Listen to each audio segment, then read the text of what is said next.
Un creador de estrellas. Phil era una persona muy creativa. Con un oscuro pasado. Se levantó, volvió a golpearme con la pistola y me dijo: te he dicho que te quites la puta ropa. Empezó a creerse que era Dios, con una mente trastornada. Una bella actriz mantenía vivos sus sueños hollywoodienses. Nunca tuvo su gran oportunidad.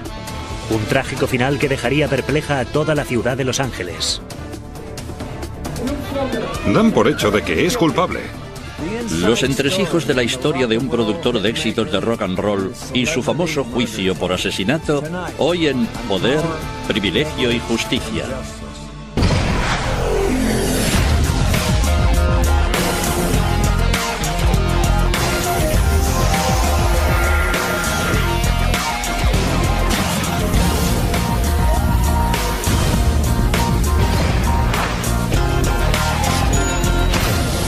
Crímenes imperfectos, ricos y famosos. Phil Spector.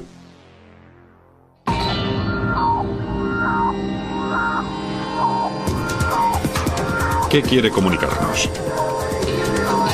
Me llamo Adriano, soy el chofer de Phil Spector. Creo que mi jefe ha matado a alguien. ¿Pueden enviar una ambulancia?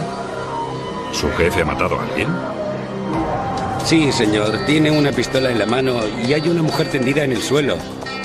¿Le ha oído usted disparar o algo parecido? Sí, he oído un ruido, como un disparo. Luego él ha abierto la puerta y creo que la he matado. Sobre las 5 de la mañana de un lunes, la policía acude apresuradamente a la casa de Phil Spector, el famoso castillo Pyrenees situado en Alhambra, al este del centro de Los Ángeles. Cercaron el exterior de la propiedad. Era un lugar bastante grande y cuando se aproximaron, Spector estaba dentro. Vieron la silueta de un hombre en el segundo piso, así que sabían que arriba había una persona viva. Cuando los agentes se acercan a la casa, Spector aparece repentinamente en la puerta trasera. Phil Spector invitó a entrar en la casa a la policía y dijo: no se van a creer lo que van a ver. Le dijeron manos arriba y él lo hizo, pero volvió a meter las manos en los bolsillos. La policía teme que coja una pistola. Le disparan con un taser, pero no funciona. Vuelven a dispararle y fallan de nuevo. Dentro encuentran a la actriz Lana Clarkson, de 40 años, muerta de un disparo en la cabeza. Lana Clarkson yacía sin vida en una butaca. De su boca manaba sangre deslizándose por su vestido. Al lado de su tobillo izquierdo está el arma que quizá la ha matado.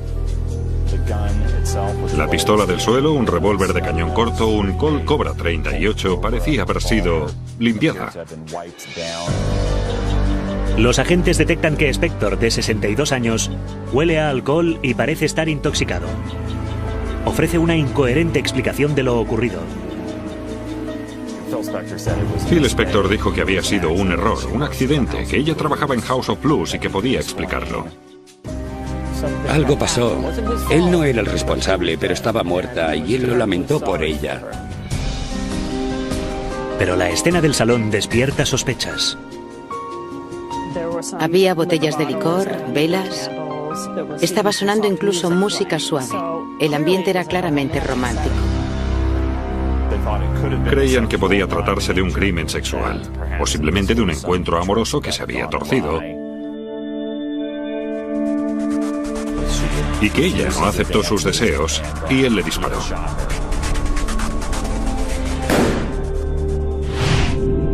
Pero Spector tiene otra explicación. Él argumenta: es una mujer que ni siquiera conozco, que entra en mi casa y se vuela la tapa de los sesos. Terminó culpándola por estar en su casa, casi como si fuese una desagradecida invitada que había cometido la indiscreción de suicidarse premeditadamente en su vestíbulo. Era muy dramático. Era casi cinematográfico en su escenificación. Era como si estuvieses viendo una película de cine negro. La policía no cree la historia y detiene a Spector, desatando una tormenta en los medios de comunicación. Phil Spector es probablemente el productor musical más influyente de la historia y ha trabajado con todo el mundo, desde las Ronettes hasta los Ramones y los Beatles. Phil Spector es una persona interesante. Muchos no le conocen, pero sí han oído su música. Su contribución a la música es legendaria y él está en el Salón de la Fama del Rock and Roll. Conocí a Phil Spector en 1987 en Nueva York, en una fiesta de la alta sociedad que se celebraba en su honor en el salón privado de Mortimers. Phil cautivó a toda aquella sofisticada multitud esa noche. Poseía un gran carisma. Ahora, Phil Spector estaba esposado en el asiento de un coche policial y su castillo estaba infestado de policías. Un carnaval psicodélico de policías, jueces de instrucción, gente, médicos forenses. Los investigadores inspeccionan el castillo de 800 metros cuadrados y 10 habitaciones, descubriendo inquietantes rastros. Había manchas de sangre en la puerta, en el hueco de la escalera. Se encontró una especie de pañal de tela que estaba en un baño adyacente, que parecía haber sido humedecido anteriormente y que contenía una gran cantidad de sangre. Encontraron muchas pistolas, la mayoría cargadas. Mientras tanto, Phil Spector es fichado e interrogado en la comisaría de policía de Alhambra. Gritaba y despotricaba. Decía que había sido ella, que se había disparado en la sien y la insultaba repetidamente. Le hizo una demostración de lo ocurrido a uno de los agentes. Le dijo que ella había cogido la pistola, se apuntó en la sien y luego movió la cabeza hacia atrás bruscamente. Los investigadores, atónitos, escuchan a Spector. Por fin empezaba a despejarse de lo que fuera que había estado tomando o bebiendo. Básicamente empezaba a salir de la nebulosa y creo que fue entonces cuando se dio cuenta realmente de que se había metido en un gran problema. Cuando establece contacto con la realidad, Spector contrata al abogado de O.J. Simpson, Robert Shapiro, para que le saque de la cárcel. Básicamente, Robert Shapiro tuvo la habilidad de crear una enorme publicidad alrededor de Spector y de proporcionar a su equipo la posibilidad de elaborar una versión más creíble sobre los incidentes.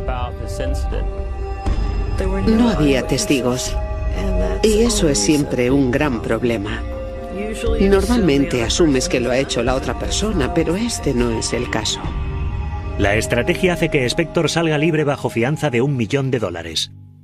El magnate de la música se instala en el exclusivo Hotel Bel Air. La ciudad de Los Ángeles hinca el diente en lo que parece ser otra muerte con una celebridad implicada. Es una ciudad de pan y circo, así que la muerte de Lana Clarkson, con el ingrediente de Spector, permitió que la atmósfera de carnaval volviese a instalarse en los medios y en el público aficionado a la prensa del corazón de Los Ángeles. Empiezas a pensar, Dios mío, se va a celebrar un juicio y vamos a conocer cosas que no sabíamos. Y eso fue lo que ocurrió con este caso. Tomó un cariz muy particular y diferente a lo que todos habíamos previsto. Los cargos de asesinato pueden haber sorprendido a algunas personas, pero no a mí. Después de todo lo que había oído sobre la relación de Phil Spector con las armas durante años, casi parecía inevitable. El público se queda estupefacto cuando la actriz de 40 años Lana Clarkson aparece muerta de un disparo en el castillo de Phil Spector. Los amigos y socios del productor musical no reaccionan de la misma manera. No fue una sorpresa, era como una bomba de relojería que al final estalló. Lo que ocurrió aquella noche con Lana sigue siendo un misterio. La autopsia reveló que murió al instante por el disparo de una pistola en el interior de su boca. El nivel de alcohol de Lana Clarkson cuando murió era de 1,2, por encima de lo permitido si estás conduciendo. Había restos de codeína en su organismo. Las pruebas revelan la existencia de abundantes residuos de disparo en las manos de Lana, pero solo 2 diminutas partículas en Spector. La acusación creía que Phil Spector la mató. Aunque la pistola estuviese en manos de ella, el fiscal sostiene que Lana intentó apartarla o sacársela de la boca. Fue un accidente que tenía que suceder. Si tienes pistolas y apuntas con ellas a la gente, más tarde o más temprano ocurren estas cosas. La extraña vida de Phil Spector comenzó en 1940 en Nueva York. Su infancia no fue un cuento de hadas. Su adorado padre se suicidó cuando él aún estaba en la escuela primaria. A la edad de 12 años, Phil se trasladó a vivir a Los Ángeles con su madre y su hermana. California del Sur, a finales de los 50, era una tierra de oportunidades. Un lugar donde la fama parecía estar a la vuelta de la esquina. A los 17 años forma una banda de rock and roll llamada The Teddy Bears. En 1958 llegan al número 1 en las listas con una canción que Spector había escrito, Conocerle es amarle. Carol Connors, compositora, nominada en 2 ocasiones a los Oscars, era la cantante del grupo. Aquellos fueron sus momentos de pureza. Conocerle representó ese momento de resplandor en que todas las puertas se abren para ti. El título tenía un significado especial porque más tarde se descubrió que en la tumba de su padre estaba grabado el epitafio Conocerle es amarle. En 1960, tras la separación de la banda, Spector se mudó a Nueva York y abrió su negocio en el famoso edificio Brill, el centro de la industria musical en la época. Él estaba cambiando el sonido que la gente escuchaba en América. Estaba cambiando el sonido de la música y era algo muy emocionante, algo que nadie había escuchado nunca. Tenía una enorme sensibilidad y un deseo de cambiar por completo la ambición de la industria musical que le rodeaba. El secreto de Spector residía en su famoso muro de sonido, un efecto denso y estratificado que se reproducía muy bien en la radio. Introducía un gran número de bajistas, de guitarras, orquesta y mediante trucos de estudio, el eco, la reverberación y ese tipo de cosas técnicas que solo él dominaba, creaba un gran sonido sinfónico. Se salía de la radio, se convirtió, como él lo llamaba, en sinfonías para adolescentes. A los 21 años Spector era millonario. Regresó a Los Ángeles. Compró una sofisticada mansión de 32 habitaciones en Beverly Hills, rodeada por puertas de hierro y alambradas de pinchos, y continuó cultivando su emblemático sonido. Pero a pesar de todo el dinero y la fama, Phil fue volviéndose cada vez más despótico. Su actitud era, yo soy Phil, soy importante y es lo único que cuenta. Se enfadaba, gritaba a la gente y en ocasiones esgrimía armas. Muchas veces le veía con pistolas. Llegaba al estudio, hacía malabares con ellas y todos se reían, se agachaban o lo que fuera. En 1966, Spector produjo lo que consideraba su obra maestra, el single River Deep Mountain High, cantado por Ike y Tina Turner. Lo consideraba su epopeya, su mayor logro como productor, y nadie le hizo el menor caso. La canción no llega a entrar en la lista de los 40 éxitos. De pronto, había dejado de ser invencible en la industria musical. Claudicó. Sentía que había hecho la obra más perfecta de todas. El cerebro musical se retiró de la vida pública y se ocultó tras los muros de su mansión de Beverly Hills. Era una persona excéntrica, extraña, solitaria, viviendo en una mansión reclamando atención. En 1968, tras un largo noviazgo, Spector se casó con Ronnie Bennett, la cantante principal de las Ronettes. Era muy controlador. Ella acabó casi como una prisionera en su mansión de Beverly Hills. No le dejaba salir, no le dejaba hacer nada. Me dijo que él había puesto un ataúd de oro, y la llevaba al lugar donde estaba y le decía, aquí vas a terminar, a punta de pistola. En una sesión de grabación de John Lennon, Spector llegó al extremo de apretar incluso el gatillo.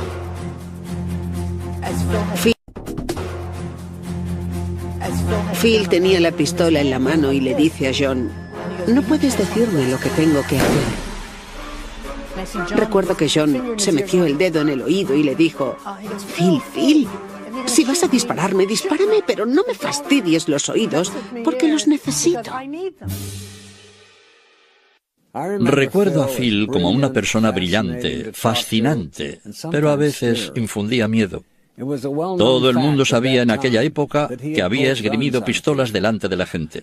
Yo, personalmente, conozco a 2 mujeres que decían que la secuestró en su casa durante varios días. Phil llevaba pistola cuando nos vimos, pero a mí nunca me apuntó. No había control ni limitación. Nadie le decía, oye Phil, ¿te importaría guardar esa pistola? Yo creo que para él, las pistolas eran una forma de mostrarse ante los demás más poderoso, más importante y tal vez un poco más temible de lo que era en realidad. Con los años se volvió estrafalario. Era más conocido por sus excentricidades que por sus éxitos. En 1998, Spector se trasladó a la mansión que se convertiría en el telón de fondo de la investigación por asesinato. El castillo Pyrenees, como Spector lo bautizó, se erigía sobre una colina en Alhambra, una comunidad donde nadie habría imaginado que podría estar. Es una comunidad de clase media. El castillo de Phil Spector era una especie de mansión de Sunset Boulevard con un cierto toque a lo Tim Burton. El castillo Pyrenees era tan pretencioso y peculiar como su propietario. Y ahora, ambos estarían perpetuamente vinculados al misterioso fallecimiento de Lana Clarkson. ¿Qué ocurrió aquella noche en el castillo? Tendría que averiguarlo por mí mismo. Lana Clarkson, un patólogo de Los Ángeles, es el encargado de determinar si se trata de un homicidio o de un suicidio. Indagan sobre ella y su estado anímico. ¿Qué pasaba en su vida aquel día, las semanas y meses previos? Lana Clarkson nació en 1962 en Long Beach, California. Siendo adolescente, emprendió la carrera de modelo y actriz. Lana era preciosa, era escultural, rubia, bellísima, espectacular. Tuvo unos prometedores inicios, con pequeños papeles en las películas El precio del poder y Aquel excitante curso, y en más de 50 series televisivas. Su principal papel fue en el film de Roger Corman del 85, Barbarian Queen, y su secuela. Medía cerca de 1,85 m, tenía una figura perfecta y sabía manejar pistolas. Hacía todas las escenas de acción y físicas y sé que Roger Corman quedó encantado con su trabajo en la película. Como un personaje de la gran novela de Nathaniel West sobre Hollywood, El día de la langosta, Lana interpretó varios papeles en películas de serie B, pero el estrellato le dio la espalda. Era una mujer que quería ser una estrella, que realmente tenía talento y muchos registros, pero nunca tuvo su gran oportunidad. En enero de 2003, para poder subsistir, Lana empezó a trabajar como azafata de recepción en la Foundation Room de The House of Blues. La Foundation Room es una sección privada del nightclub, una sala privada, a la que solo tienen acceso grandes celebridades y ejecutivos. El buffet que se sirve es increíble y se supone que las propinas son realmente cuantiosas. Aquel trabajo era realmente un chollo. Ella pensó que se codearía con gente que seguramente la conocería o que podrían ayudarla. A las pocas semanas de haber comenzado a trabajar, Lana recibe en el club a un envejecido productor musical. Horas después, está muerta. Fue una especie de encuentro fatídico entre 2 personas que no habían intercambiado ni una palabra en su vida. Tras meses de investigación, el juez de Los Ángeles emite finalmente su informe sobre la muerte de Lana Clarkson. El doctor Peña fue categórico en su conclusión de que se trataba de un homicidio. No halló ninguna tendencia suicida en el pasado de Clarkson. Así que en un principio se trataba de un caso de fácil resolución. La Fiscalía del Distrito de Los Ángeles acusa a Phil Spector de homicidio en segundo grado. Queda libre con una fianza de $1 millón. Todo el mundo sabe cuáles son las consecuencias si una pistola se dispara accidentalmente o intencionadamente. Para que se disparase, el dedo de Phil tenía que apretar el gatillo. Cuando se acerca la fecha del juicio, Spector sustituye a Robert Shapiro por Leslie Abramson, que defendió a Eric Menéndez en el juicio por el asesinato de sus padres. A este hombre le dispararon con un taser en su propia casa y le tiraron al suelo, a los pies de la pobre fallecida señorita Clarkson, humillando. Me rompieron la nariz, me amorataron los ojos y me dispararon 50.000 voltios estando desarmado y dejando entrar a la policía en mi casa. No cerraba la boca. Se presentaba en conferencias de prensa con ella y empezaba directamente a increpar a la prensa. Y ella le suplicaba delante de las cámaras que se callase. Cuando vi que Phil interrumpía y corregía a la destacada y célebre Leslie Abramson, supe que no sería su abogada defensora por mucho tiempo. Necesitaba el abogado perfecto que supiese lidiar con su personal idiosincrasia. No todos podían lidiar con Phil Spector. Abramson es despedida. Y Spector contrata finalmente al afamado abogado de Nueva York, Bruce Cutler. Bruce Cutler había defendido con éxito al capo de la familia mafiosa Gambino, John Gotti, 3 veces. Cutler tiene una gran reputación. Cuando alguien es interrogado por Cutler, se dice que es brucificado. Philip estaba muy involucrado en su propia defensa. Diría que mucho más que la mayoría de los clientes. Argumentamos que fue un suicidio. Nos mantuvimos firmes en esta posición de principio a fin. Cuando Spector defiende su caso ante la opinión pública, queda claro que en su mente solo existe una víctima. Se pinta a sí mismo como la víctima inocente de un sistema feroz.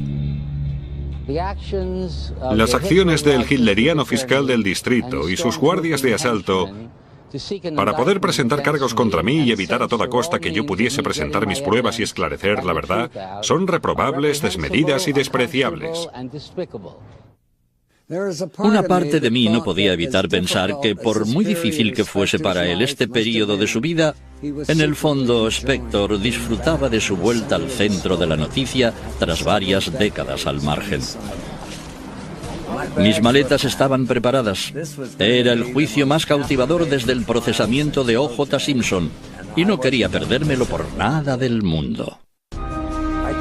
Me registré en el Chateau Marmont, mi hotel preferido de Los Ángeles, y me dirigí rápidamente al Palacio de Justicia. Spector había llevado siempre bisoñés y se presentó en el juicio con un nuevo modelo, una peluca rubia al estilo paje.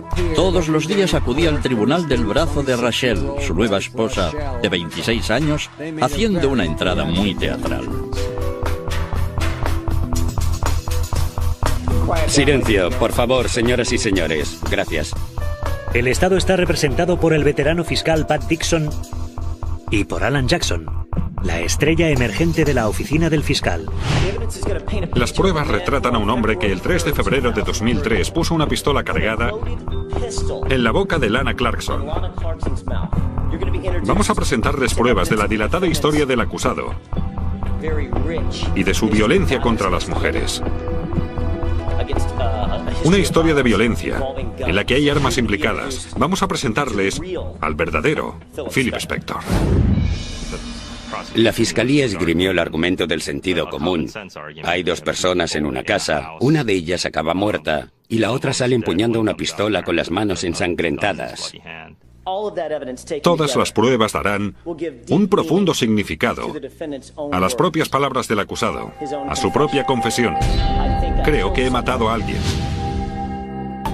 En la vista preliminar, la Fiscalía había obtenido el derecho a presentar como prueba las declaraciones que hizo Spector después de su detención.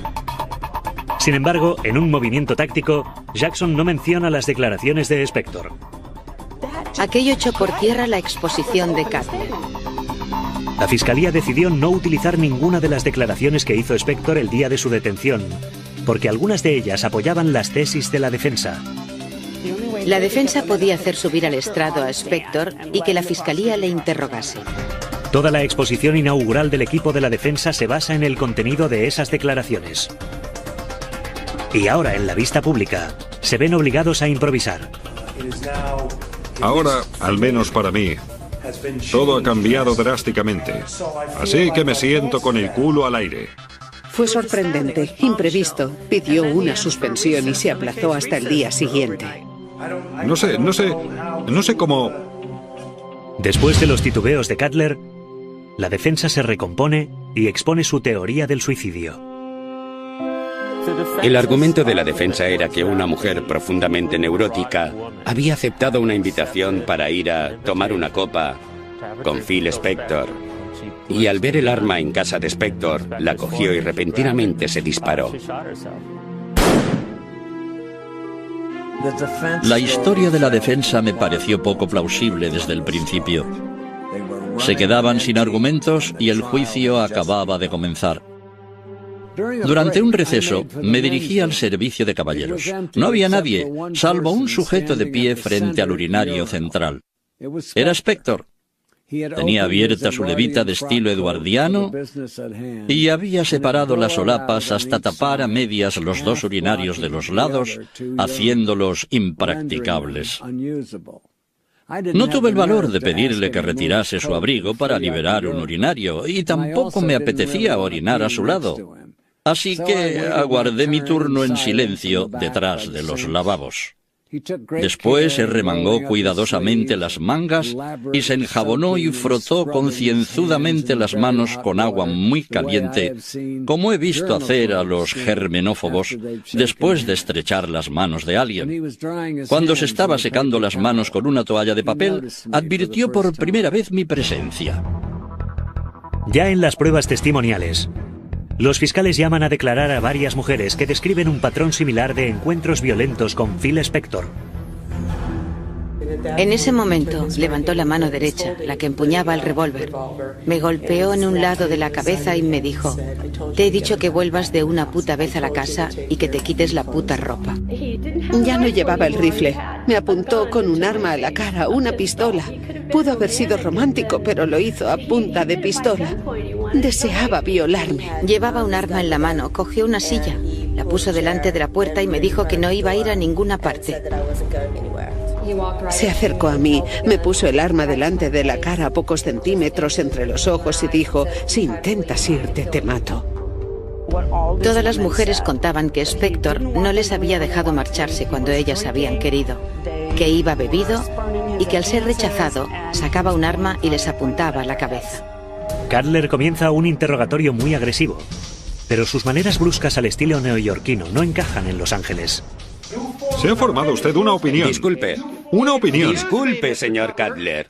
Primero, no vuelva a gritar ni a señalar con el dedo a un testigo en mi tribunal nunca más. Eso primero. En segundo lugar, estaba hablando yo. Y ya le he advertido que mientras yo hablo no puede interrumpirme. Ahora siga. El juez Fiedler tapó la boca a Bruce Cutler delante del jurado. Algo que un abogado jamás desea que se produzca durante un juicio. Hacia la tercera semana, Cutler se desentendió prácticamente del juicio. Luego se embarcó en un proyecto personal para la televisión y dijo que ya no podía seguir. Roger Rosen, el colega de Cutler, interroga a las mujeres con un estilo más sutil. Todas ellas, de una forma u otra, de una manera más o menos pronunciada, estaban enamoradas de Phil Spector, le adoraban y seguían sintiendo algo por él. La noche de autos, Spector salió a cenar con una antigua compañera de instituto, Romy Davis. Romy Davis declaró que Spector bebió esa noche, que su conducta fue cambiando, enturbiándose. Estaba muy preocupada por el alcohol que él había ingerido y le pidió que la acompañase a su casa. Spector dejó a Davis en su casa y luego estuvo tomando copas con otra mujer, Kathy Sullivan, en el restaurante Dan Tanas. ¿Mantuvo Philip una actitud alegre y jovial? ¿Estaba animado, de buen humor y su actitud era positiva? Así es. ¿Y durante esas 2 horas observó algo anormal en su conversación? No. A ella no le pareció que estuviese borracho en ningún momento. Su actitud fue muy cortés y amable. Después del Dan Tanas, la pareja fue a la Foundation Room de The House of Blues. The House of Blues fue la última parada de la noche, sobre la 1:30. Subieron las escaleras hasta la Foundation Room, donde Lana Clarkson trabajaba como azafata en la recepción. Nos paró y nos dijo que no podíamos entrar. ¿Cómo fue la conversación? Spector le dijo: ¿sabes quién soy? Y ella le contestó: no le oigo. Y no lleva usted chapa. Esto es una fiesta privada. Haciendo lo posible por impedir la entrada a aquellos indeseables, Lana cometió otro error imperdonable, especialmente en un lugar como Los Ángeles. No tenía la menor idea de quién era Phil, y por error y por su vestimenta, se dirigió a él llamándole señorita. ¡Qué ironía! Creyó que era una mujer bajita ataviada con una peluca y finalmente otro compañero se llevó aparte a Lana Clarkson y le dijo: es Phil Spector, un tipo muy importante, con una gran fortuna. Una vez arriba, en la sala de conciertos, Spector pidió una copa de ron solo. Sullivan solo pidió agua. Según la camarera, Spector estaba enfadado porque Sullivan pidió agua y le dijo que pidiese una maldita copa. Ella no quería, y agua es lo que le llevaron a la mesa. Después de pedir al chofer de su limusina que acompañase a Kathy a casa, Spector dirigió su atención a las preciosas camareras del local. Quería que Lana Clarkson tomase una copa con él. Ella pidió permiso para tomar una copa con un cliente y le dijeron que no. Cuando acabó su turno, acompañó a Spector hasta su coche porque iba dando tumbos. Lana salió de su trabajo a las 2:21 de la madrugada. Poco podía imaginar que le quedaban tan solo unas horas de vida. Y así, en aquella limusina, partieron en medio de la noche el magnate de la música, la actriz desesperada y el único hombre que podía esclarecer el caso. Todo el mundo que seguía el juicio deseaba fervientemente saber lo que el chofer de la limusina vio y escuchó aquella noche. Su testimonio no decepcionaría a nadie.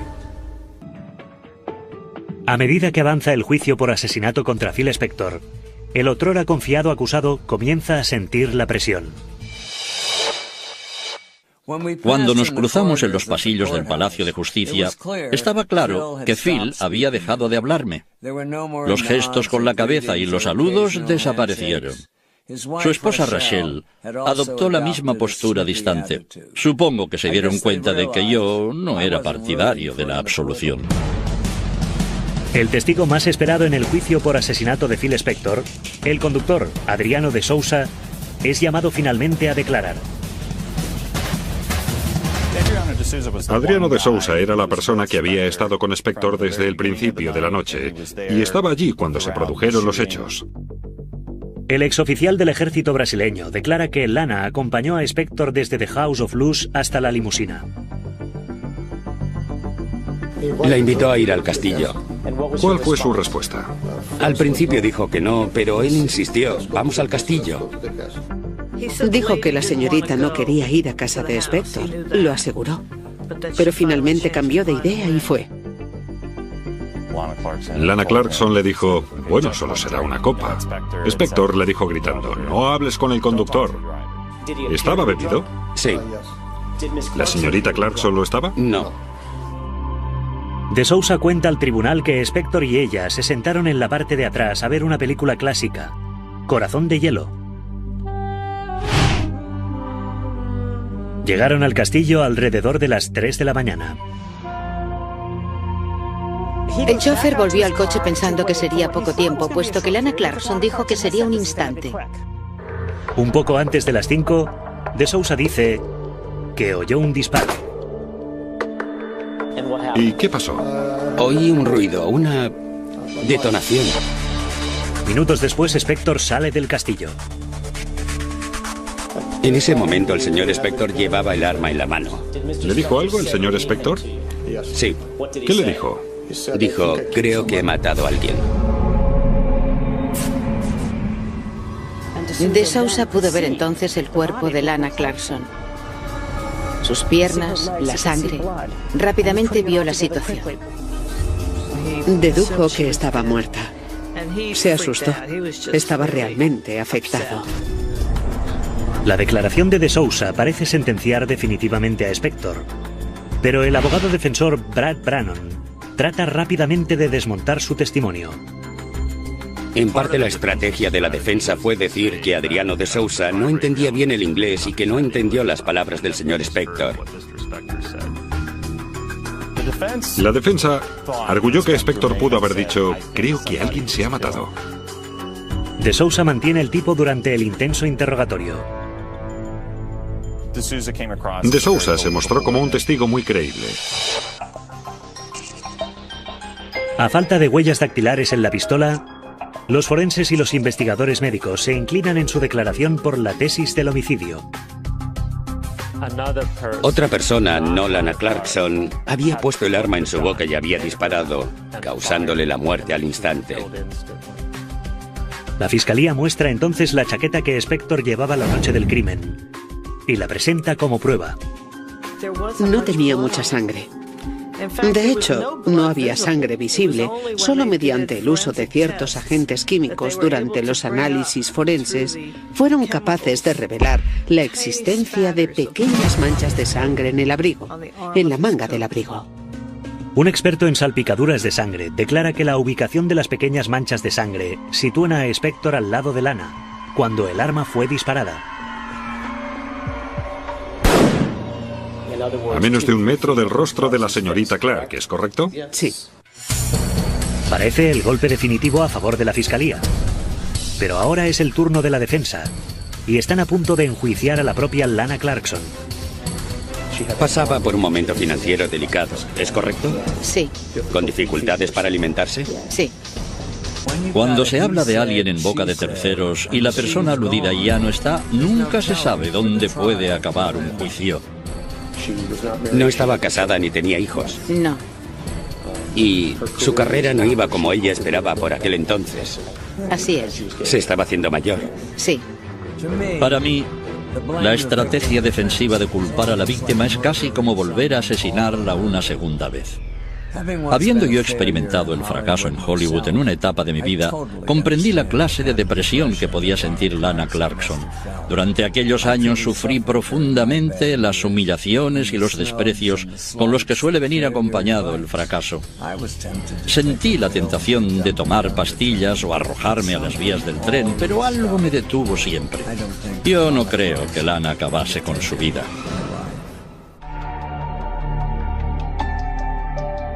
La defensa del multimillonario equipo de Phil Spector hacen declarar en el juicio científicos destacados para apoyar su tesis de que Lana Clarkson se quitó la vida. Después de analizarlo todo, opino que se trata probablemente de una herida autoinfligida. Las pruebas físicas indican que ella empuñaba el arma. Ella fue la que disparó el arma. No existe ninguna prueba científica objetivamente que indique que él empuñaba el arma en el momento del disparo. Es pura especulación. Él no la empuñaba. Las mujeres hermosas, y Lana lo era, no se suicidan disparándose un tiro en la cara. Una boca destrozada y dientes esparcidos por el suelo no es una imagen nada agradable. Ninguna mujer guapa desea que encuentren su cuerpo así. Y ninguna mujer con sensibilidad y amor propio se quitaría la vida ante un hombre al que conoce apenas hace un par de horas. Aunque la lógica no parece favorecer los argumentos de la defensa, no ocurre lo mismo con algunos de los hallazgos forenses.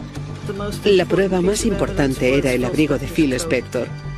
Y se analizó y se volvió a analizar una y otra vez, porque no había suficiente sangre en ella que sugiriese que Spector había efectuado el disparo.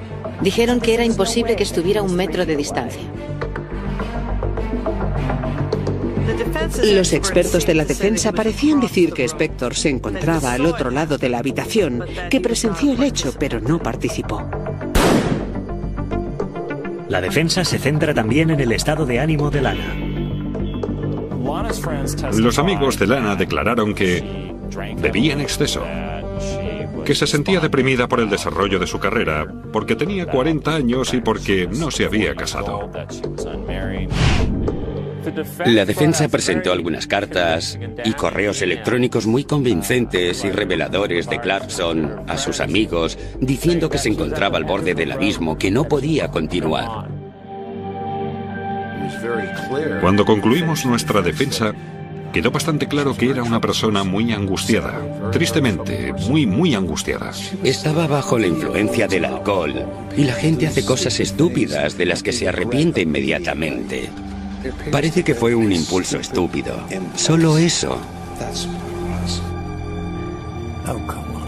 Oh, vamos. Ponerse una pistola cargada en la boca es mucho más que un impulso estúpido. La defensa se las ingenió para convertir a la pobre y encantadora Lana Clarkson en una mujer depresiva ávida de fama sin nada por lo que vivir. Después de más de 4 meses de testimonios, el jurado deliberó durante 12 días. Finalmente, el juez anuncia que la votación se encuentra bloqueada en 10 votos a favor y 2 en contra, y declara nulo el juicio. El presidente del jurado pensó que la señorita Clarkson pudo sentirse avergonzada o abatida de algún modo por la situación que vivió aquella noche y quizás se culpó por haber tenido algún tipo de relación sexual con el señor Spector y que en ese momento de vergüenza se quitó la vida. Philip estaba decepcionado. Creo que esperaba la absolución. Un juicio nulo es siempre una decepción. Todos desean un veredicto.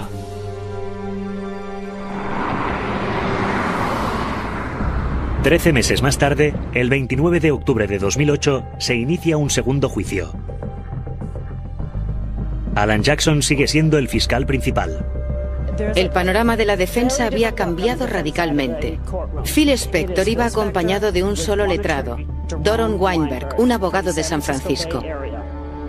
En una táctica arriesgada, Weinberg presenta más historias de Spector esgrimiendo armas. Quizá el jurado pensara, si apuntas con armas a la gente, al final alguna puede dispararse. La intención de Weinberg era mostrar que Spector utilizaba las armas para dar énfasis a una conversación. Son los disparates de Hollywood, pero nadie se lo toma en serio. La defensa presenta informes médicos revelando que Lana había tomado fármacos bajo prescripción médica para argumentar que estaba deprimida. Como consecuencia de las fuertes jaquecas que padecía de forma crónica, tomaba codeína y otros analgésicos y tenía la costumbre de beber con los fármacos en su organismo. La fiscalía contraataca haciendo subir al estrado a la madre de Lana Clarkson. Ese día había salido con su hija a comprar unos zapatos para su trabajo en The House of Blues. Creo que alguien que sale a comprarse unos zapatos nuevos no encaja con el perfil de un suicida. Nosotros, el jurado, consideramos al acusado, Philip Spector, culpable de homicidio en segundo grado de Lana Clarkson. El 13 de abril de 2009, Phil Spector fue declarado culpable de homicidio en segundo grado, cargo que acarrea la cadena perpetua. Una vez en la cárcel, a Spector se le retiran sus pelucas y posteriormente se le deniega una petición para llevar sombrero. Finalmente, solicita permiso para llevar una kipá y se le concede. Dominic Dunne para la televisión judicial.